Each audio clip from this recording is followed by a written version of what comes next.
पशुपतिं द्युपतिं धरणिं पतिं भुजलोकपतिं च सतिपतिं प्रणतभक्तजनार्तिहरं परं भजत रे मनुजा गिरिजापतिं मुरजडिण्डिं वाद्यविलक्षणं मधुरपञ्चं नादविशारदं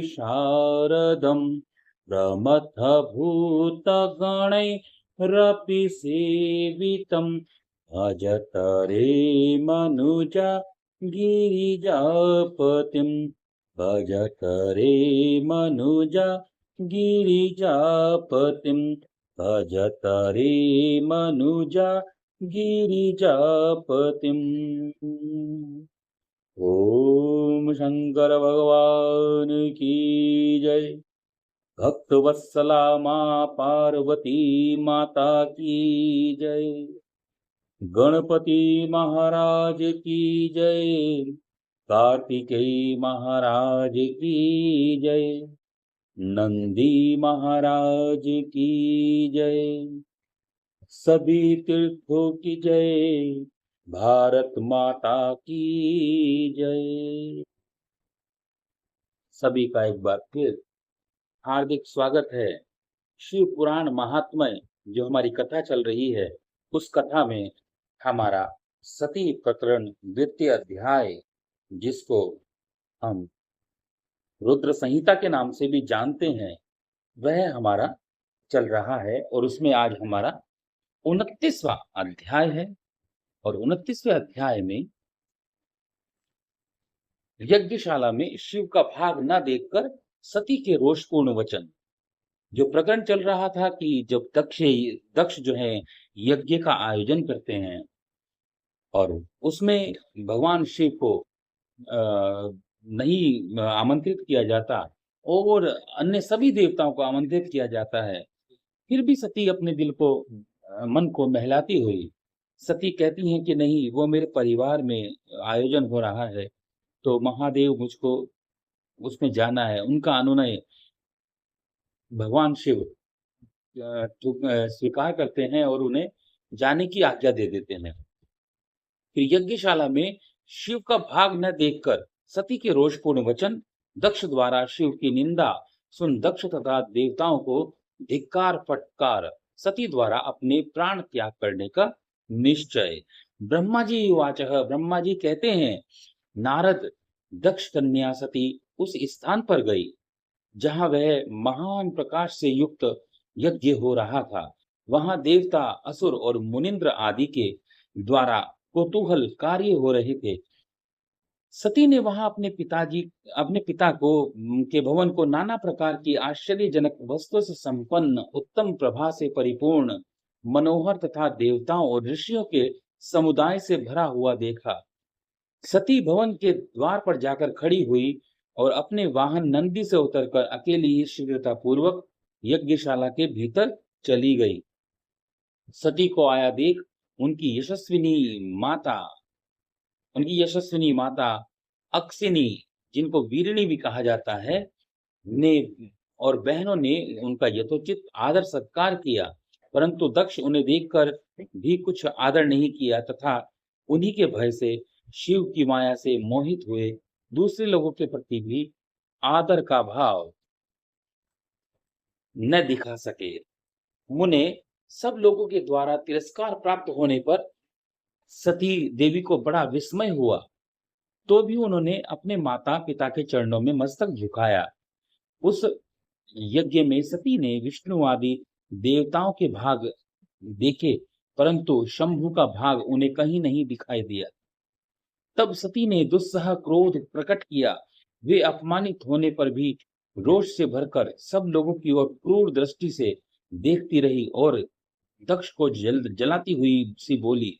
सती ने कहा, प्रजापति, आपने परम मंगलकारी भगवान शिव को इस यज्ञ में क्यों नहीं बुलाया, जिनके द्वारा यह संपूर्ण चराचर जगत पवित्र होता है, जो स्वयं ही यज्ञ हैं, यज्ञ वेताओं में श्रेष्ठ हैं। यज्ञ उनके अंग हैं, यज्ञ की दक्षिणा और यज्ञकर्ता यजमान हैं, उन भगवान शिव के बिना यज्ञ की सिद्धि कैसे हो सकती है? अहो! जिनके स्मरण करने से मात्र सब कुछ पवित्र हो जाता है, उन्हीं के बिना किया हुआ यह यज्ञ सारा अपवित्र हो जाएगा। द्रव्य, मंत्र आदि हव्य और कव्य, ये सब जिनके स्वरूप हैं, उन्हीं भगवान शिव के बिना इस यज्ञ को आरंभ कैसे किया जा सकता है? क्या आपने भगवान शिव को सामान्य देवता समझकर उनका अनादर किया है? आज आपकी बुद्धि भ्रष्ट हो गई है। पिताश्री, इसलिए आप पिता होकर भी मुझे अधम जच रहे हैं। अरे!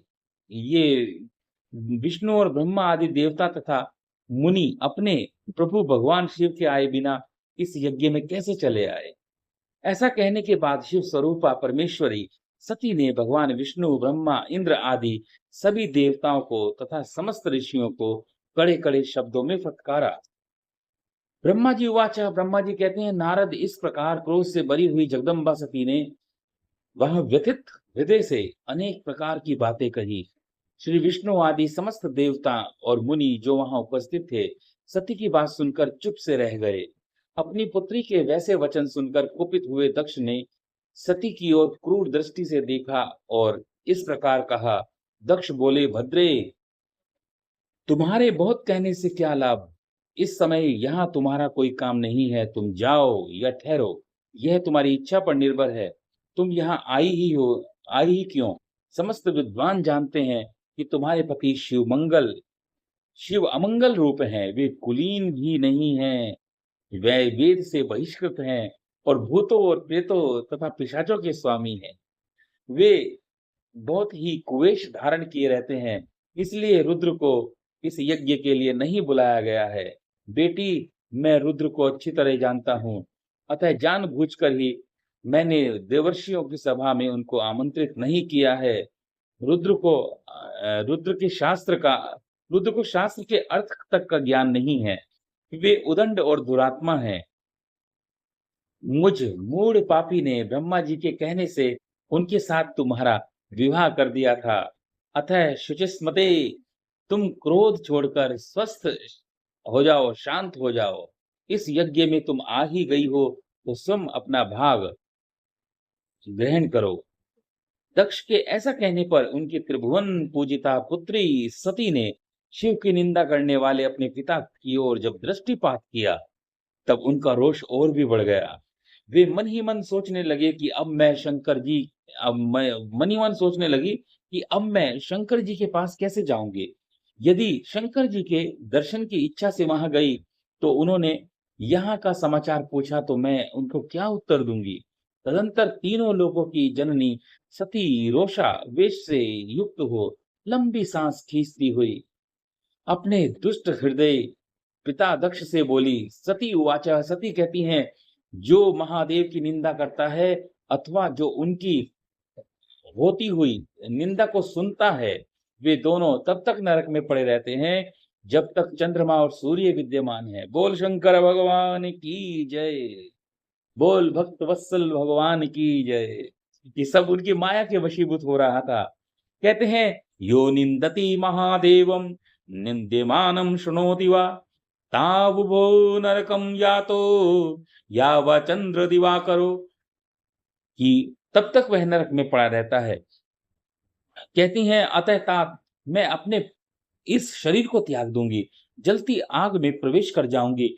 अपने स्वामी का अनादर सुनकर अब मुझे अपने इस जीवन की रक्षा से क्या प्रयोजन? यदि कोई समर्थ हो तो वह स्वयं विशेष यत्न करके शंभु निंदा करने वाले पुरुष की जीवा को बलपूर्वक काट डाले, तभी वह शिव निंदा श्रवण के पाप से शुद्ध हो सकती है। बोल शंकर भगवान की जय। इसमें संशय नहीं है। यदि कुछ कर सकने में असमर्थ हो तो बुद्धिमान पुरुष को चाहिए कि वे दोनों कान बंद कर लें, करके वहां से निकल जाएं। इससे वह शुद्ध रहता है, दोष का भागी नहीं होता, ऐसा श्रेष्ठ विद्वान कहते हैं। इस प्रकार धर्म नीति बताने पर सती अपने आने के कारण बड़ा पश्चाताप हुआ। उन्होंने व्यथित चित्त से भगवान शंकर का के वचन का स्मरण किया। फिर सती अत्यंत कुपित हो दक्ष से, उन विष्णु आदि समस्त देवताओं तथा मुनियों से भी निडर होकर बोली। सती ने कहा, तात, तुम भगवान शंकर के निंदक हो, इसके लिए तुम्हें पश्चाताप होगा। यहाँ महान दुख भोग कर अंत में तुम्हें यातनाएं भोगनी पड़ेंगी। इस लोक में जिनके लिए न कोई प्रिय है न अप्रिय, उन निर्वैर ने परमात्मा शिव के प्रति प्रतिकूल तुम्हारा अ, प्रतिकूल तुम्हारे सिवा दूसरा कौन चल सकता है।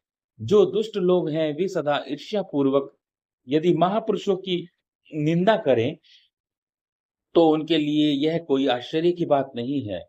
परंतु जो महात्माओं के चरणों की रज से अपने अंधकार अपने अज्ञान अंधकार को दूर कर चुके हैं, उन्हें महापुरुषों की निंदा शोभा नहीं देती। जिनका शिव यह दो अक्षर का नाम कभी बातचीत के प्रसंग से मनुष्य की वाणी द्वारा एक बार भी उच्चारित हो जाए, तो वह संपूर्ण पाप राशि को शीघ्र ही नष्ट कर देता है। उन्हीं पवित्र कीर्ति वाले निर्मल शिव से तुम द्वेष करते हो। आश्चर्य है, वास्तव में तुम अशिव अमंगल रूपी हो। महापुरुषों के मन रूपी मधुकर ब्रह्मानंदमय रस का पान करने की इच्छा से जिनके सर्वार्थदायक चरण कमलों का निरंतर सेवन किया करते हैं, उन्हीं से तुम मूर्खता पूर्वक द्रोह कर रहे हो। जिन्हें तुम नाम से शिव और काम से अशिव बताते हो, उन्हें क्या तुम्हारे सिवा दूसरे कई विद्वान नहीं जानते। ब्रह्मा आदि देवता, सनक आदि मुनि तथा अन्य अज्ञानी क्या उनके स्वरूप को नहीं समझते। उदार बुद्धि भगवान शिव जटा फैलाए, कपाल धारण किए, शमशान में भूतों के साथ प्रसन्नता पूर्वक रहते हैं तथा भस्म धारण करते हैं एवं नरमुंडों की माला पहनते हैं। इस बात को जानकर भी जो मुनि और देवता उनके चरणों से गिरे हुए निर्माल्य को बड़े आदर के साथ अपने मस्तक पर चढ़ाते हैं, इसका क्या कारण है? यही कि वे भगवान शिव ही साक्षात्कार परमेश्वर हैं। प्रवृत्ति, यज्ञ, यज्ञादि और निवृत्ति, शम दम आदि दो प्रकार के कर्म बताए गए हैं। मनीषी पुरुषों को उनका विचार करना चाहिए। वेद में विवेचन उनके रागी और विरागी दो प्रकार के अलग अलग स्वरूप बताए गए हैं, अधिकारी बताए गए हैं। परस्पर विरोधी होने के कारण उक्त दोनों प्रकार के कर्मों का एक साथ ही कर्ता के द्वारा आचरण नहीं किया जा सकता। भगवान शंकर तो परम ब्रह्म परमात्मा है, उनमें इन दोनों ही कर्मों के प्रकार के कर्मों का प्रवेश नहीं है। उन्हें कोई कर्म प्राप्त नहीं होता, उन्हें किसी प्रकार के कर्म करने की आवश्यकता नहीं है। पिताजी हमारा ऐश्वर्य अव्यक्त है, उसका कोई लक्षण व्यक्त नहीं है। सदा आत्मज्ञानी महापुरुष ही इसका सेवन करते हैं। तुम्हारे पास वह ऐश्वर्य नहीं है। यज्ञशालाओं में रहकर वहां के अन्न से तृप्त होने वाले कर्मठ लोगों को जो भोग प्राप्त होता है, उससे वह ऐश्वर्य बहुत दूर है। जो महापुरुषों की निंदा करने वाला और दुष्ट है, उसके जन्म का को धिक्कार है। विद्वान पुरुष को चाहिए कि उसके संबंध को विशेष रूप से प्रयत्न करके त्याग दे। जिस समय भगवान शिव तुम्हारे साथ मेरा संबंध दिखलाते हुए मुझे दक्षायणी कहकर पुकारेंगे, उस समय मेरा मन सहसा अत्यंत दुखी होगा। इसलिए तुम्हारे अंग से उत्पन्न हुए सदा शव के तुल्य घृणित इस शरीर को इस समय मैं निश्चय ही त्याग दूंगी। ऐसा मां सती कहने लगी और ऐसा करके सुखी हो जाऊंगी। हे देवताओं, हे मुनियों, तुम सब लोग मेरी बात सुनो। तुम्हारे हृदय में दुष्टता आ गई है। तुम लोगों का यह कर्म सर्वथा अनुचित है। तुम सब लोग मूढ़ हो, क्योंकि शिव की निंदा और कलह तुम्हें प्रिय है। अतः भगवान हर से तुम्हें इस कुकर्म का निश्चय ही पूरा दंड मिलेगा। ब्रह्मा जी कहते हैं, नारद उस यज्ञ में दक्ष तथा देवताओं से ऐसा कहकर सती देवी चुप हो गई और मन ही मन अपने प्राण वल्लभ शंभु का स्मरण करने लगी। ओम इति श्री रेवाखंडे रुद्र संहिता द्वितीय अध्याय प्रकरण 29वां अध्याय आज पूर्ण हुआ। कल हम 30वां अध्याय करेंगे। सती का योगाग्नि से अपने शरीर को भस्म कर देना, दर्शकों का हाहाकार, शिव पार्षदों का प्राण त्याग तथा दक्ष पर आक्रमण, ऋभुओं द्वारा उनका भगाया जाना तथा देवताओं की चिंता बढ़ जाना। बोल शंकर भगवान की जय। ओम नमः शिवाय। ओम नमः शिवाय। ओम नमः शिवाय। मंगलम भगवान शंभु, मंगलम गरुड़ध्वज, मंगलम पार्वतीनाथो, मंगलाय तन्नो हरः। ओम नमः पार्वती पतये।